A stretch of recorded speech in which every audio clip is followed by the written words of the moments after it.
What's up, everybody? Sportsbook Trapper here with a quick NBA video for you guys.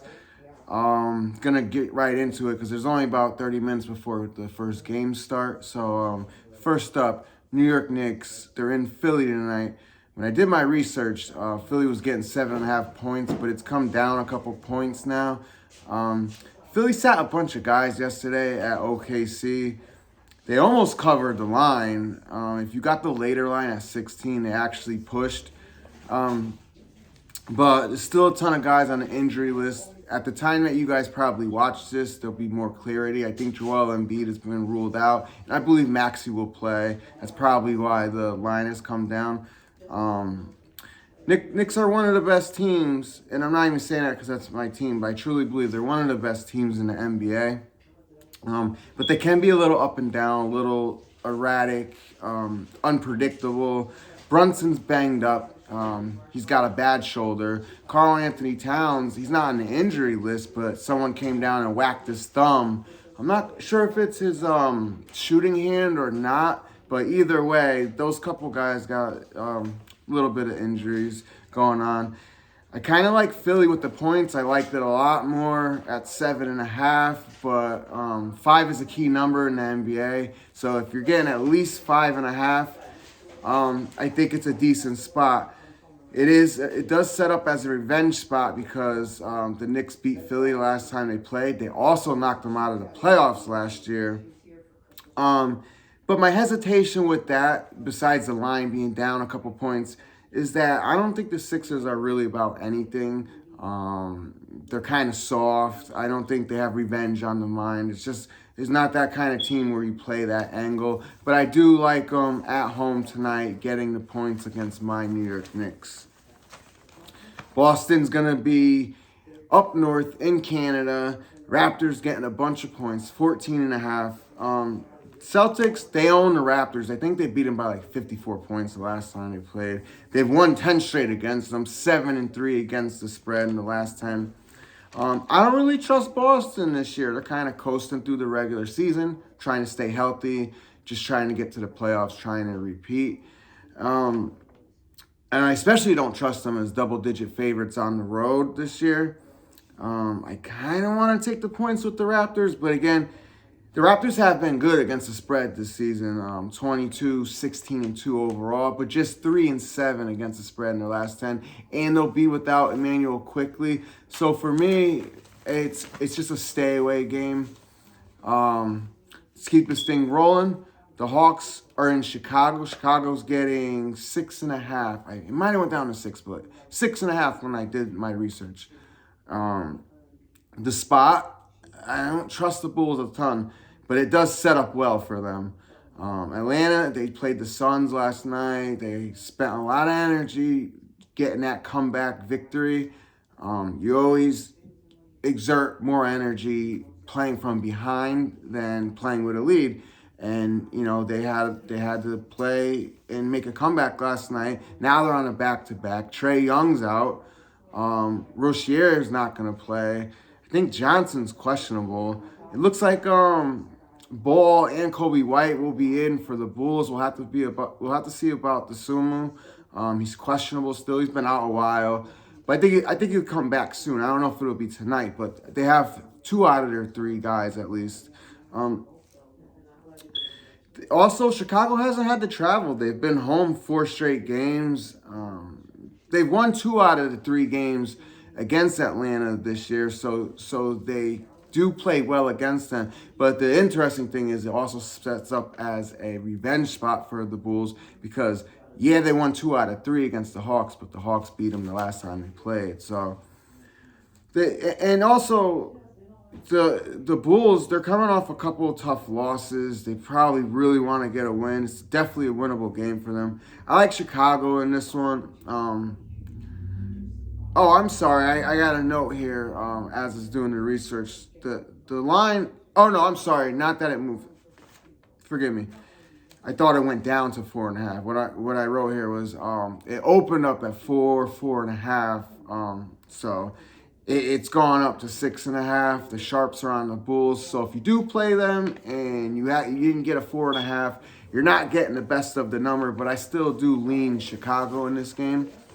Up next, Dallas is going to be in New Orleans. New Orleans is actually laying a point. The 9-32 going to be favorites. Dallas got smoked yesterday. I had my clients on that as the best bet. Sorry, guys. Kyrie Irving, first game back, he shot terrible. He's questionable. I don't know if he plays on the back-to-back coming off the injury. Zion's on a minutes restriction, so he's not going to play on a back-to-back. There's no Luka. There's no Lively. Mavs, they haven't been playing well. New Orleans, though, second night of the back-to-back, third game in 4 nights, fourth game in 6 nights, and that's after 3 straight road games and then coming home, which is typically a fade spot. They're 9-32. They're not going to make the playoffs. They're not even going to make the play-in tournament. So it's an ugly game, but it's looking like it's getting around tank time for the Pelicans. And so for that reason, and Dallas having coming off a couple tough losses, I would lean towards Dallas, especially since you don't have to lay any points. Memphis at the Spurs getting just under a 3-point bucket. Memphis on Martin Luther King's birthday, not Martin Luther King Day. Just make that distinction. On Martin Luther King's actual birthday, which is today, 5-1 since 2010. Now, that's not the exact angle I'm talking about, but the Martin Luther King Day angle is an angle that I learned from my favorite NBA sports capper, and what it tells you is that for one reason or another, Atlanta and Memphis teams play very well and cover the spread a lot on Martin Luther King Day. So I went back and looked to see, but what about his birthday? And sure enough, since 2010, Grizzlies are 5-1 against the spread. So remember that. You might not want to play the Hawks. You might not want to play the Grizzlies on Martin Luther King Day, but you don't fade them. Like, you just don't. The crowd is hyped. It's just a thing. It's just an angle, and it works. We all know, I'm not breaking any news with this, Grizzlies are one of the top teams in the NBA. They really are.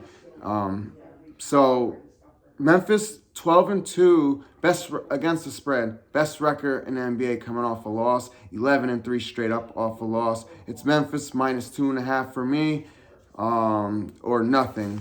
I think Memphis is a strong play. Magic at the Bucks. Bucks laying 6.5. It's down to 6. I know that.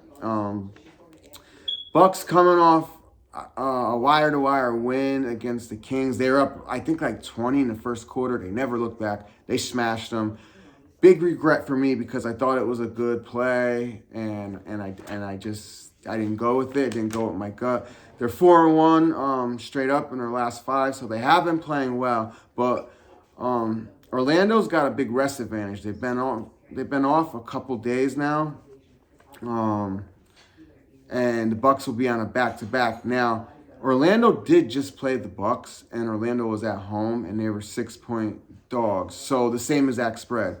So this line seems a little short. It's almost like the books know that the Magic are a decent play for this game, because if you're 6-point dog at home and you go on the road against the same team just a week later, you would expect to be getting 7 or 8 points, unless there was some sort of injury news or something. You were getting a key player back, but that's not the case here. And for those reasons, I think the Magic are live here, maybe even on the money line. I definitely take the points with the Magic in this game. Houston at Denver. Denver laying 1.5 at home. Both teams hot, both on 4-game winning streaks. Denver 4-0 against the spread in their last 4, 8-2 against the spread in their last 10. Houston is just so good to me. They play such great defense. They get stagnant on offense sometimes, but they also get streaky. So they'll play well on offense. And when they're cooking on offense, with that defense, with that coaching, love their coach. I don't care who, I'm not trying to be funny, I don't care whose wife he slept with. Even, it sounds crazy, like even my own, because you got to put business in front of some things sometimes. I might have gotten a divorce, but I'm keeping that coach. He's that good to me. Imagine him with that Celtics roster. Now, I love the Celtics coach. They did a great hire. They hire great. That organization is just great. That's why they're NBA champs. But back to this game. It's a tough game. You know, I probably wouldn't bet it, but I would lean towards Houston with the rest advantage. Denver, second night of a back-to-back, third game in 4 nights for them. So Houston, you're going to get tough play. You're going to get tough defense, and you got a rest advantage. And you're getting, you're getting a point and a half. So so Rockets definitely the lean for me in that game. Now the last game I'm going to go over, some of y'all might think is a little crazy, but this is how you do. This is how you cap the NBA. Charlotte at the Jazz. The Jazz are getting 5, and they're at home. Charlotte, they lost their last 9 out of 10. They're probably tanking, right? So we're going to lay 5, a key number, on the road with them. Yeah, that's exactly what I'm going to do. So Colin Sexton has been balling for the Jazz. They're coming off a win. He's an old school type of guy. He don't like to rest. He wants to play 82 games. He takes pride in that. Yet, no injury, no back-to-back, and they're going to sit him. And that's got to be management uncomfortable with coming off a win and with how well he's playing. They don't want to win. The full tank is on. Yes, the Hornets are 1-9 in their last 10, and yes, they are tanking as well. But this game, I think they want to get a win here. You know what I mean? They don't want to lose every game. That's so bad for culture, for building anything for the future. And they got LaMelo's in the game. Brandon Miller's going to play. So they would be sitting either one or both of those guys out. So I think they see this as a winnable game. I'd love it under 5. You know, the 5 makes me a little uncomfortable. But I like the Hornets in this game -5 in Utah. Utah is also terrible at home and just 2-7 straight up after a win. So it's I think the Hornets are a strong play, even having lost all those games in their last 10. So with that, I'll get this video out to you guys so you guys can make up your own minds. Let me know what you think in the comments. Like, subscribe. I'll see you later.